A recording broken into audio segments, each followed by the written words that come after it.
Welcome back. I'm working with the same scene that I was working on in the previous video, so I'm picking up where I left off. What I'm going to do now is I'm going to show you I'm going to introduce you to the pipeline integration part of this training product with ZBrush. So now we're going to work with Maya and ZBrush. Okay. So first things first, I'm going to take this object here. I'm going to hide it. I'm going to open up my outliner, and there's a hidden object here called Base Mesh for ZBrush that I've already prepared for us. So let's unhide that. So here's the base object. It basically looks like the original object we were working with a video back, a couple of videos back or whatnot. Okay, now this object, when it gets subdivided, it's going to look like this, which is exactly what I want. I want this to go into ZBrush, and I want the subdivision to become predictable. By that, what I mean is you want to have a good base mesh for ZBrush to work with. So this base mesh for ZBrush is made up of quads. Okay. Now ZBrush prefers quads over anything else. Why? Because quads tend to subdivide predictably and properly, so to speak.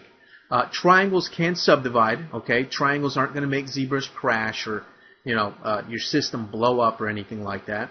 Triangles will work, but triangles will introduce artifacting which could or could not be what you want. Okay, so I do know artists out there that use triangles when they subdivide on purpose to create uneven surfaces, create some variation, and just break up the surface of an object when they don't want things to look nice and smooth.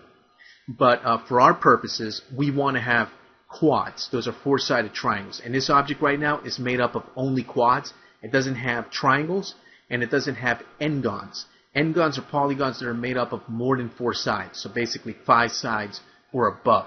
ZBrush hates n-gons. It does not play nicely with n-gons. So I strongly suggest that you, if you're going to take a base mesh to ZBrush to sculpt, keep it at quads, like this. Okay. So what I'm going to do with this object is, all I'm going to do is export it out. Now, when working with ZBrush and Maya, one of the simplest ways to interface the two is by using the OBJ format, because ZBrush imports objects from other 3D packages as OBJ format.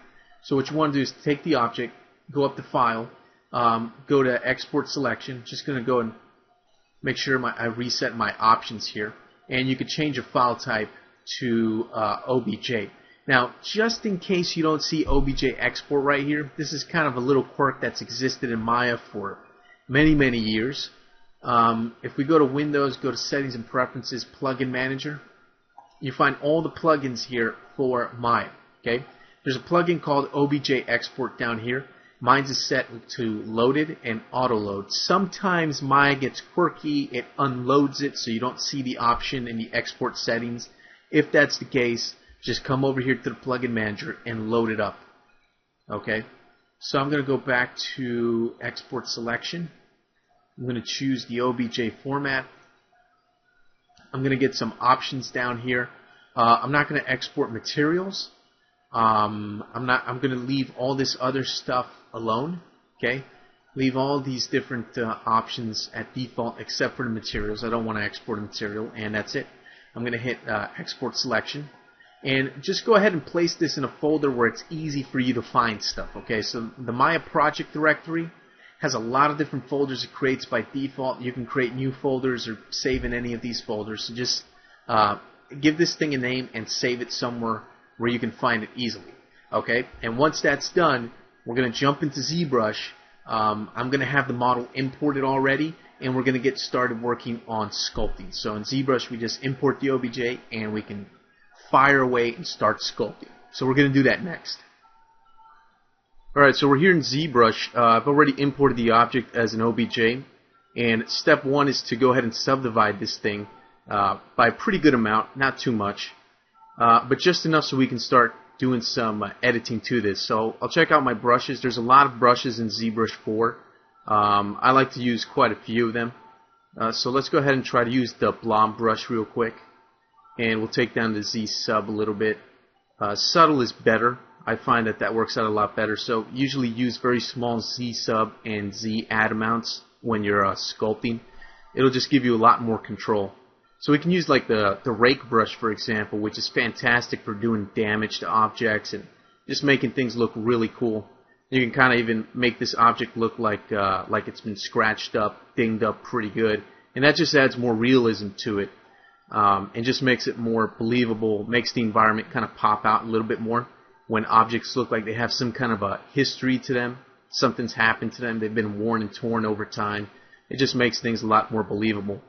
So we'll just keep adding subtle details here, just sculpting in with the soft concrete brush and a very small amount of Z sub, only a value of about 3. Something below 10 will be pretty good. And it's extremely subtle. I mean, it's very small details, but it does make all the difference. You don't want to go too crazy with it and just completely destroying the form of the object. You want to create enough damage so the object has a believable amount of detail, nothing too exaggerated. So using a fracture brush is great too, because you can create some more wear and tear, and by switching alphas with the fracture brush, or any brush that supports an alpha, you can create pretty much an unlimited combination of details here in ZBrush. So pretty much it's your imagination is the only thing that sets a limit to your creativity, to what you can accomplish here in ZBrush. So it's pretty straightforward, pretty simple. Just go into this panel. Remember to use symmetry to go ahead and get two sides of an object done simultaneously. It just lets you work faster if that's what you're going for. So you can see ZBrush has a ton of brushes we can use. I tend to use the slash brushes quite a bit. If you look at this, you can actually use the slash brush to create some very interesting damage to objects. Kind of make it look like maybe it's something that came out of a Jurassic Park game or movie or something like that. Maybe some dinosaurs or raptor came and scratched this panel, and it was maybe leaping toward a potential target or prey. Some guy just rolled out of the way and it ended up scratching the panel, and who knows what happened to the guy. Hopefully he made it, but you never know. So just keep adding more. There's different variations of different brushes. So like the slash brush has about 3 or 4 different variations, and they do different things. Like the slash 3, I like it because it doesn't create these slashes where it looks like, you know, a dinosaur or something very sharp slashed across something. But it makes more of these soft slashes that look like dents. So it's great for doing aluminum panels, metallic objects that are just dented in. So if you're doing like maybe an old car in an abandoned place or something like that, you can put some nice dents into the hood and on the panels of the car and stuff like that. In this case, you can see how I can very quickly and easily use the slash brush to make some dents. And the pinch brush is great because the pinch brush takes areas and just pinches them together just to give things more detail. You can get a little more control. I like using a polish brush as well. The polish brush is excellent for doing, well, as you can see here, this kind of clay sort of polishing look to objects. I find that using, again, subtle amounts can give you great results. And you can switch from Z add and Z sub just to get different sort of looks. So right now, these brushes can work great for doing things like metal that looks like it's been welded or just damaged and stuff like that. The noise brush is fantastic. I tend to use this very often when working in ZBrush. It's great for adding noise detail to objects. It's especially good for doing like metals that are corroded or rusted, that are going to be chipped away over time and just have damage to them. It's especially great for doing rocky type hard surfaces. So things like rocks or concrete and just rough walls and things like that. The noise brush is fantastic for doing that kind of stuff. It's also great for doing maybe fossils or old bones and things like that. So the possibilities with the noise brush are pretty vast.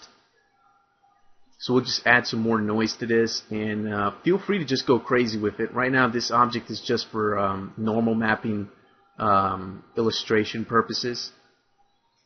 So we can come in here. You can use the skin brush for a lot of things. Obviously it's best used for skin, but you can actually use it in creative ways just to add some more detail to inorganic objects, not just creatures and people and animals, but you can use it for metals too. Just change the alpha around and the values and you can get some nice subtle detail. In this case right here I'm using the weave brush, and it's actually pretty good just to add some extra detail. to the metal, make it look like the metal's really corroded and really messed up and dinged up pretty good. So, I mean, you can use your imagination. This could be like just a piece of metal panel, you know, on the interior of maybe a spaceship or something like that. Maybe do some sci-fi sort of scene that takes place maybe on a ship where something went completely wrong. Obviously, if the inside's dinged up this good, I don't know, maybe aliens invaded it, maybe some kind of monsters or some kind of genetic experiment gone wrong on the ship or something like that. So you can use your imagination there and try to fill in those blanks. Again, the slash brush is just something that I tend to use very, very often in my workflow of ZBrush. It's just so versatile. And every now and then I'll just use the standard brush to push and pull things here and there. Just touch things up a little bit. Alright, so I think this is going to do it right here.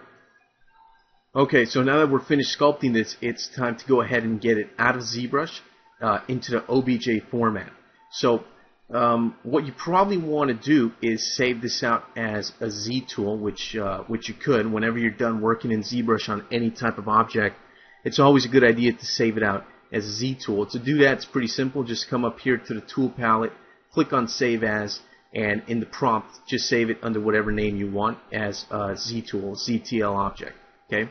What we want to do now is we want to export this object out as an OBJ so that we can import it into a 3D package. This will give you the flexibility to, you know, be able to import it into various 3D packages, as the OBJ format is supported by lots of 3D software out there. So just click on Export and then just give it whatever name you want. Save it out to a file directory where you can find it easily and quickly, and that's it.